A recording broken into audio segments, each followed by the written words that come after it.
I suppose it's about time I got started on that Q&A. Earl, bring me the questions! Your first question comes from Bright Idea. What is your favorite part of being a Brony? I'd have to say it's all the fan works, from animations like Lullaby for a Princess or the Moon Rises to full-out games like Rise of the Clockwork Stallions, or, you know, the entire Fallout Equestria franchise. I'm a fan of a lot of sources of media, but most fandoms just don't have the same quality or quantity of fan works. Sure, there's a few like FNAF that draw similar creative audiences, but when's the last time you've heard of a fan project for Freedom Planet or Banjo-Kazooie gaining notoriety? Next question is, what is your favorite project from AJ, the Autistic Pony? Honestly, I can't really pick a favorite. I can say that the newer ones are almost always better, but besides that, all I can really say is that my first video and that OC update thing were my most important for a variety of reasons, even if they're ironically some of the lesser videos in my catalog, but that doesn't make them my favorite. Next is a series of questions from Popman 1997. 1. Ever thought of changing the voice for your robots? They deserve a more eloquent voice. Well, I've had a few people suggest that, but honestly I want it to sound rough. I think it has a more authentic feel to it that way. Besides, the utter lack of voice acting occasionally produces results that I find rather humorous. Maybe if I make a different type of robot in the future, I'll consider a better voice to differentiate it though.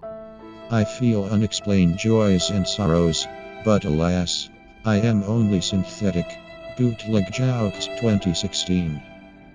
2. Favorite and least favorite MLP character? Well, I'll get the easier one out of the way first. I hate Babs Siege. She hits just a little too close to home for me and doesn't seem to have any real redeeming value. I don't buy her reformation, and no, the Manhattan Crusaders thing isn't helping. As for my favorite, that's actually a bit tricky. I really enjoy characters like Discord and Twilight, but it's Rarity that I relate to most of all, and I'm honestly not sure which should take priority as my criteria for my favorite character. 3. What are your hopes for the future of MLP? You mean besides running long enough for me to not only become a big name, but remain one for a few years? Okay, seriously though, I want to see more episodes focusing on the background characters developed in Slice of Life. I think it'd be a good idea if we had an episode focused on Lyrabon or Muffins and Time Turner a couple times a season, similar to the occasional Spike or CMC episode. I'd also like to see better episodes and development for Starlight, while simultaneously seeing her get less focus. Yes, I realize these are contradictory, but I can't help wanting to have my cake and eat it too. 4. Any thoughts on reviewing shows other than MLP? I've done this before actually, except they sucked back then, so I actually plan to cover both other shows and games every now and then as time goes on, though this probably won't become a regular thing until the show ends. If you're asking me if there's any specific shows I plan to cover, I can't really say either way. The trouble for me is finding something besides MLP I watch and or play consistently enough to cover more frequently. And lastly, when are you going to take over the world already? The anxiety of inevitable doom is killing us all. World domination is like a fine wine. It only gets sweeter with time. What is the set limit on your killbots from Blackbird to 6155? Okay, firstly, it's Earl, not Killbot. Secondly, why would I limit myself exactly?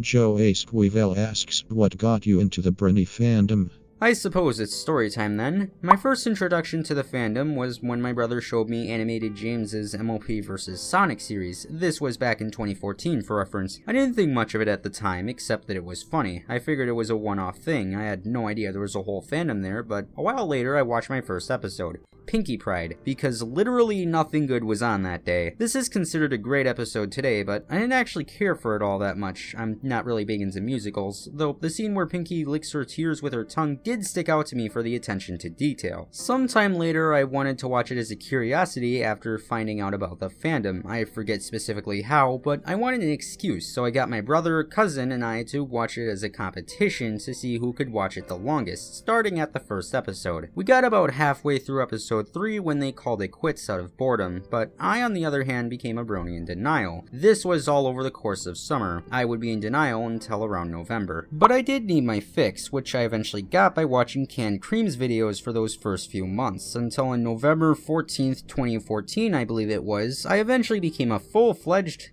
closet brony. Yes, I remember the specific day, or at least I'm close to it, because that was also the first day CyberCon ever ran. Coincidentally enough, it's also the closest major con to me at about a 2-hour drive. The first of 4 questions from PatRex11. Are you going to attack the Analysis Anarchy team now that Lily's off the project? Oh, how I want to, but for the life of me, I can't find that worthless piece of land they're all fighting over. Though, given that the land is literally worthless, it's not like it's all that high on my priority list either. 2. What's your favorite show after or before MLP? I really like both BoJack Horseman and The Amazing World of Gumball, but I haven't watched as much of either of these as I would like to, so I'm going to have to go with Rick and Morty, which is not only a favorite show of mine, but probably one of the best things currently in television, artistically speaking. 3. What was your motivation for starting The Void? For those who don't know, I run a room for smaller creators called The Void. There's a link to the channel in all of my end cards if you're curious. If you have any other questions, please refer to one of the mods. As for why I started it, that's both an interesting and honestly kind of embarrassing story. I initially created the chat room shortly after I got kicked out of Limbo by one mod and couldn't get any of the others to put me back in. I was so uninformed at the time that I not only thought Limbo was at least a branch of the Rift, but I also thought the Rift was still a single entity. This was summer of 2016 for reference. I opened the conversation on Skype, but decided to sit on it for a couple months so that I wouldn't make an ass of myself. This turned out to be not only a wise but an important decision on my part. I ended up learning a lot about the community in those 3 months, during which I also became keenly aware of how hard it is for new channels to get noticed. Remedying this would become my cause, and my solution would be a room inspired not by either actual room, but by the idea of the Rift, i.e. to create a room whose sole purpose was to help smaller channels and later artists climb their ranks quicker through collaboration and connection, as a byproduct also allowing said creators to begin networking. There is a certain stigma that comes with smaller channels in the fandom, and it tends to bury all the content creators that should be bigger. The Void would be my answer to this as well, a place to bring all the smaller analysts and later everyone else like artists and singers into one place, to push everyone forward and create a sort of brand independent of that stigma which surrounds channels of a smaller size. And the rest,